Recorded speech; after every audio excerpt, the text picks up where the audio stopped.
Hi, I'm Dr. Boyce Watkins from Your Black World, and I'm about to head out to Tulsa, Oklahoma today. I'm going there for an event that relates to young black males. It's kind of a fatherhood event hosted by Demario Solomon Simmons, an attorney out there, as well as NBA player, former NBA player, Eton Thomas. We gather every year to go talk to. I think this year is over 100 boys who are from single parent households, and we're stepping in to try to be fathers, at least fathers for them for the weekend, and share everything we know with them to help them to become the kind of men that we need to lead our community. Now, speaking of this, speaking of men and what black men are supposed to do and things like that, I just saw an article by Scoop Jackson in ESPN where he's talking about Michael Jordan. And one of the things that he's talking about is this conception. He considers it a misconception that Michael Jordan doesn't care about the black community, that Michael Jordan hasn't made much of a contribution to the black community. And the interesting thing about the article that I like is the fact that besides the fact that Scoop is a good journalist and he's trying to give us good information, it also is the fact that they felt the pressure to put this article out, that Scoop felt the pressure to write the article, that Michael felt the pressure to maybe ask Scoop to write this article. Because Scoop and Michael, I think that they're acquaintances. Scoop used to work for Nike, which Jordan's company is a partner with Nike. And the fact that they felt the pressure to do this is really, to me, a reflection of the increased radicalization of the black community that has really occurred under the Obama administration. During the Obama presidency, we've become more politically sophisticated and intelligent. We've learned that every person with a black face is not your friend necessarily. We've learned to look at more substance over flash in terms of evaluating what people are really doing to help solve the critical problems in our community. We're also developing a boldness when it comes to speaking out on those issues. We're developing the ability to unify our voices and to speak on behalf of ourselves. So a lot of good things have happened in the black community since, say, the year 2010. So I'm very excited about that, actually.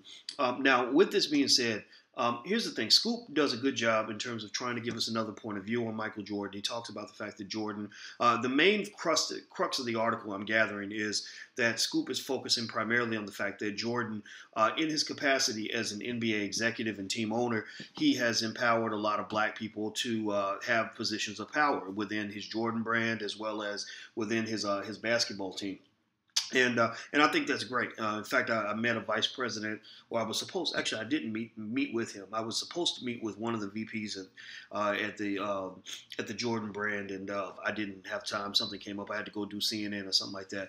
But you know, I can say this. You know, look, Jordan is an interesting kind of legacy, right? You know, on one hand. He's always had this reputation of being a very selfish guy, being just very a little bit insecure. If you really want to understand the issues with Michael Jordan, just go watch the speech he gave when he was admitted into the Hall of Fame. It was probably one of the worst speeches ever given on television by anybody, especially anybody of his stature. It really came off as though he had a huge chip on his shoulder. He was still holding grudges from things that happened 10, 15 years ago.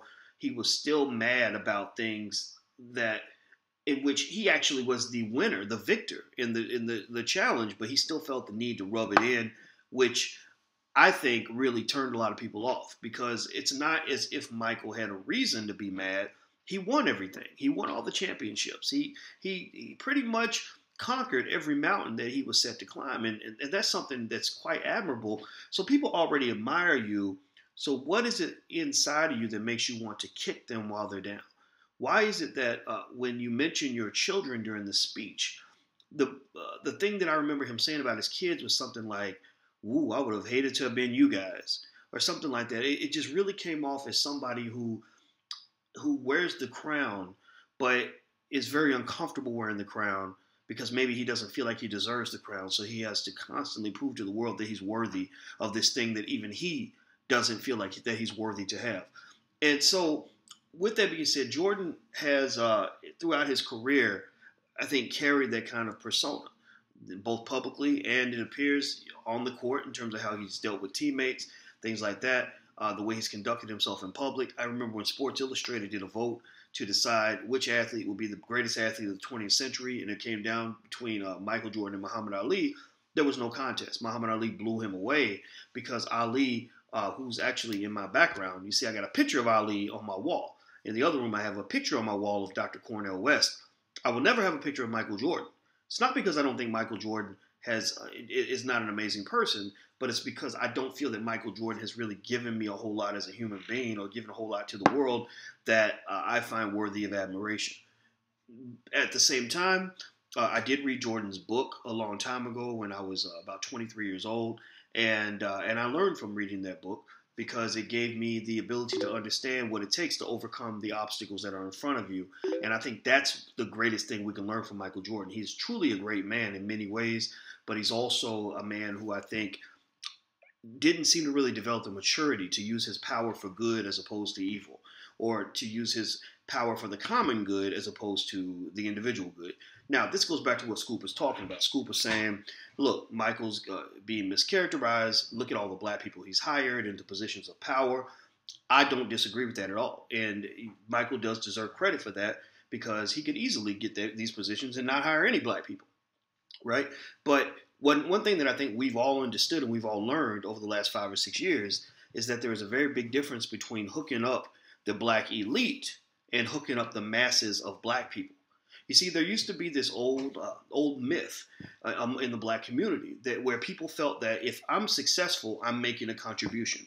Because when I drive in my neighborhood in the Mercedes, the other kids see me in the Mercedes, and it inspires them to believe that they can go out and accomplish whatever they want in this life. And that really speaks to the value of symbolism, which can mean something, right? But it doesn't mean as much as actually helping those people who are aspiring to have the things that you have. Because if you don't, if you showing them what you have and flossing and balling and blinging and stunting in front of them to the point where they want what you have, but you're not giving them the bridge and the pathway to get what you have, then you're really kind of falling into this aristocracy kind of mindset. Almost like the Jay-Z song with Kanye where he talks about, can you see the private jets flying over you? It's like, why the hell do I want you to tell me about the jets that are flying over me when black unemployment at the time was 14-15%? People don't want to hear that. They're trying to get a job. Show them what you're doing in the world. Show them how you're helping the community, how you're helping people have a better life. That's more impressive than talking about how you got a whole bunch of stuff that I ain't going to have. And so I think that with Jordan hiring black people to be a part of his organization, I respect that. No question about it. But make no mistake about this as well.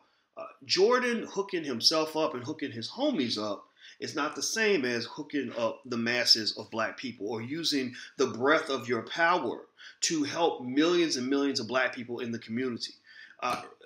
Think of it like this. If I'm a white guy and I'm the CEO of IBM, I can't say that I'm making a contribution. Not even say IBM. Let's say the CEO of Nike.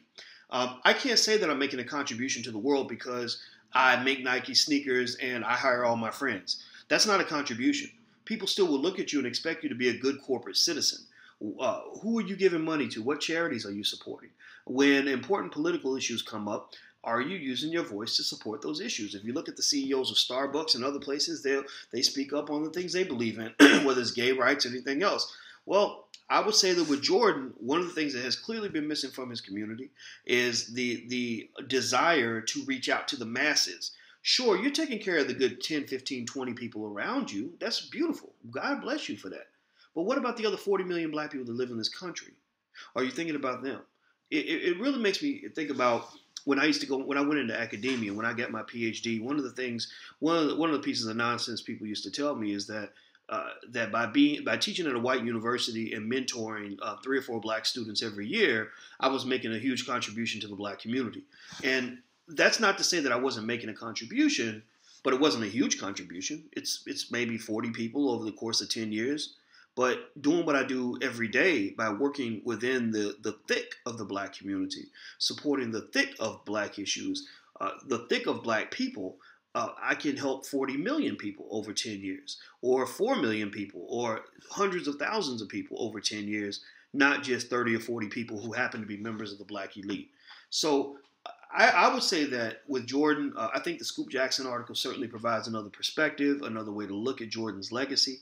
But I don't think we can go nearly as far as saying that Jordan is truly making a meaningful and impactful contribution to the black community. I don't think that he is. Sorry, that's my phone. Let me turn this thing off. Sorry, that was my phone. And but I don't think we can go as far as saying he's making a meaningful contribution to the black community. I would say that he's a successful man.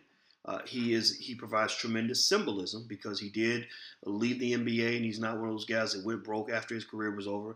He's actually one of these guys that went and parlayed his wealth and his fame into something that allowed his family to have intergenerational wealth. And also by employing certain black people in his companies, he's perhaps created intergenerational wealth in their families. That should be commended. But when the shit has hit the fan for the millions of other black people who can't afford your expensive shoes, or who don't get an opportunity to be in your tiny circle, Jordan has done almost nothing for those individuals, and I think that's a clear and undeniable fact. So if Jordan really wants to make himself into a person that can say, I've really contributed to the black community, man, you got to use your voice. Your voice and your reach, that's the most powerful thing you have. Offering a few jobs to your friends, that's nice, but that only benefits a few people. So I'm not going to throw Michael Jordan under the bus on this, but I will say that I'm not particularly sure exactly how much the world benefits by selling black people these really overpriced shoes that they're highly addicted to, that kids are being shot over, and then when these shootings are occurring, you don't have anything to say. You don't say a word. You don't step out to give away some of your product for those who can't afford it, so they don't end up killing each other over the shoes. You don't express any significant concern about the fact that these things are happening. Again, I'm not going to say Michael has never said or done anything about that, but when I hear Michael Jordan's name, it usually involves a cha-ching that's going into his bank account. I don't really see a lot of cha-chings going to the black community. But again, that's my opinion on this. I would love to hear your thoughts on this. Maybe you can give me another perspective I haven't thought about.